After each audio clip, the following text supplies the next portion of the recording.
per mitingas, kodėl jis organizuojamas? Labadiena, pirmiausia, šis mitingas organizuojamas prieš masinę imigraciją, prieš mūsų sušauk nuleistas kvotas.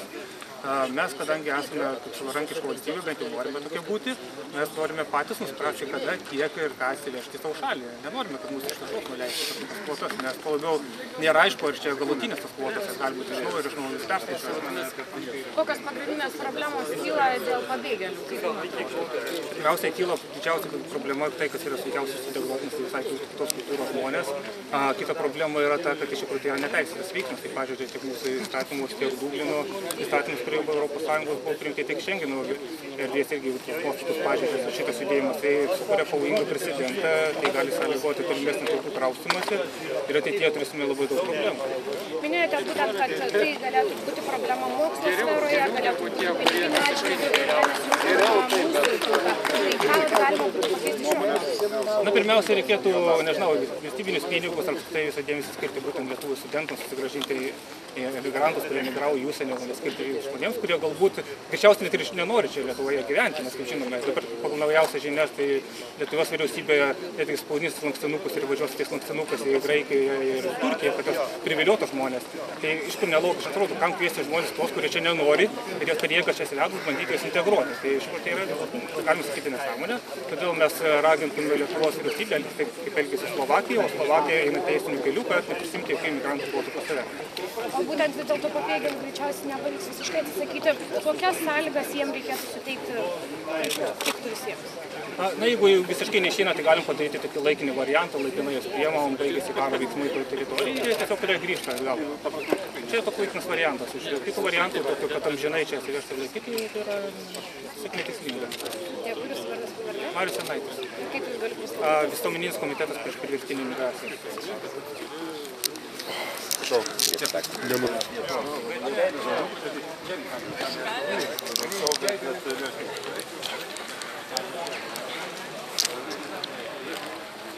Sprogdintų paskui viską. Jeigu pasprogdintų, tik visi kelnes pridės. Valdžiai pusėdį. Ką tada jie sakys? Tik žiūrėkite, jauni buvai, visi su pinigais. Ko jie ten nebūna savo tėvynėje? Nekovoja. Su savo tėvynė reikia kovoti, o nebėgti. Ką manote apie tas papildomas kvotas apie nemokamą mokslą pabėgėliams? Aš išgirdau, kada rektoriai priėmė tokį durną staciją mokslį. Veltui, kada mūsų jis sakė, ne visi tėvai išgali išleisti gabius vaikus į mokslus, į viską, į liks nemokyti. Čia kažkokius babajus mes nemokamai mokyti. Tai supriešins visą Lietuvą, matysit patys, prieš valdžią, prieš viską, dabar jūs mokėsit, o kažkoks atvykėlis nemokės. Nesąmonė. Arba dabar iš biudžeto 200, dabar 260 eurų mokės. Juk negauna tiek, dirbdamas darbininkas, kur dirba, tiek eurų, kiek mes mokėsime. Jeigu jau būtų tarptautinė šalis, pirmiausia reikia žiūrėti priežastis. Kas pradėjo tą karą? Kas? Čia yra numatyta genkių, kad užvaryti Europos pabėgėlius būtų problemos, nes duomenys svyruoja krenta, kad eurui būtų suduotas smūgis. Ir čia matas, kad kažkas juos finansuoja, jie pilnas kišenės duomenį turi. Ir atvažiuoja su mobiliaisiais, su viską, ir vėl tik jauni vyrai. Čia pamatysit, kas darosi. Ačiū, Vytai. Jūs kvietėte ir visus kitus. Taip. Tai jisai visas kitas. Tačiau jisai nėra mūsų atstovas bendrauti su žiniasklaida. Ačiū. Tiek žinom, kad Gerai. ne jūsų partijos narys. Man buvo svarbu pasakyti. Aš jau atėjau. Davai, Šustauskas, lauk.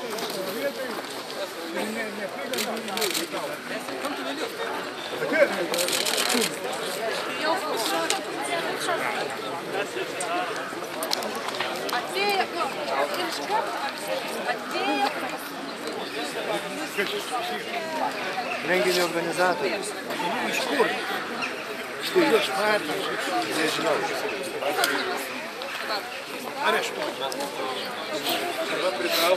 Visus. Čia čia gyvenantiems žmonėms. Ir mes atmetame tai, ką šiaip jau savo kalbose atmetė ir vakarų lyderiai, yra multikultūrinės valstybės vizija.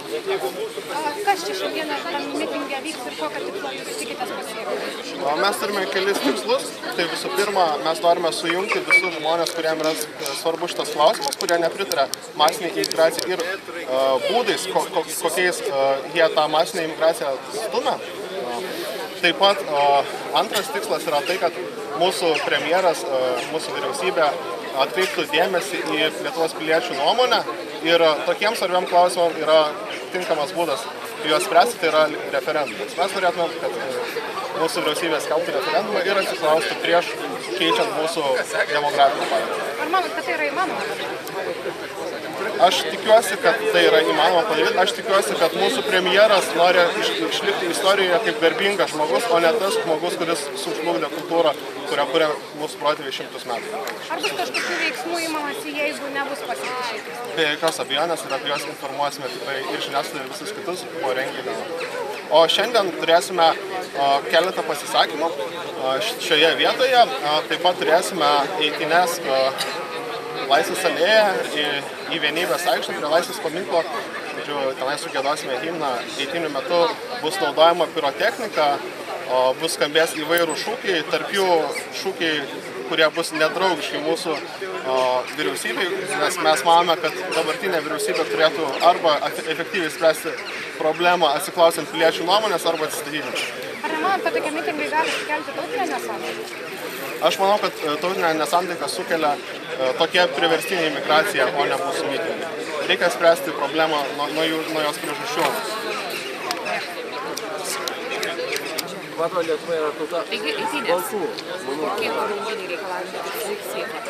Pagrindinis reikalavimas, kad nebūtų Lietuvai primetamos kažkokios tai imigrantų kvotos. Tikrai mes manome, kad Lietuva nėra pasiruošus priimti tiek, kiek nusprendė Briuselis ir apskritai tai yra mūsų tautos apsisprendimo reikalas. Ir tai, kad Vokietija prisikvietė migrantų dabar praktiškai skęsta miestai nuo šitų atvykėlių, manau, kad yra pačios Vokietijos problema visų pirma. Visų antra, yra ES viršūnių problema, kad laiku nebuvo užkirstas kelias, nebuvo pasakyta, kad visi ekonominiai migrantai bus deportuojami, o pabėgėlius karo reikia priimti pagal įstatymus, kaip ir iki šiol daroma, su labai rimtų patikrinimų, aiškinimų, ar tikrai jie yra pabėgėliai, ar tikrai jiem gresia mirtis, gresia persekiojimas jų šalyse ir ar tikrai jie nėra susitepę terorizmo arba kažkokiais kitais nusikaltimais.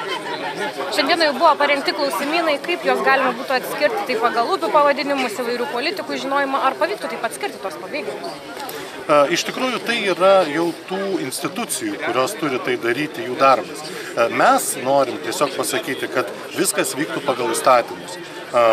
Atvyksta pilietis X, parašo prašymą, kad jisai nori apsistoti Lietuvoje.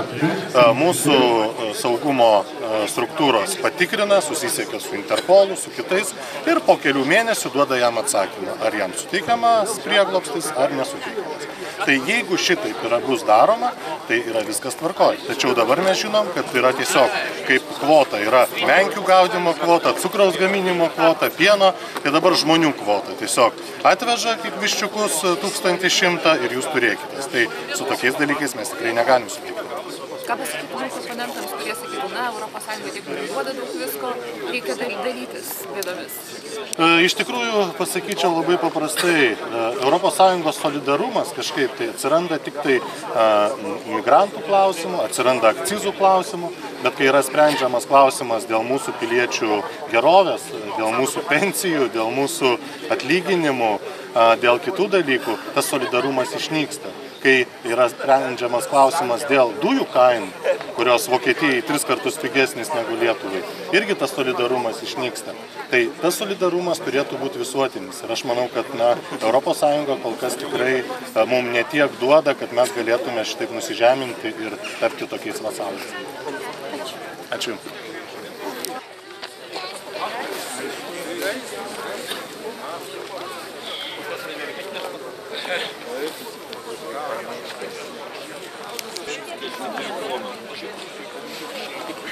Kažkur miškuose.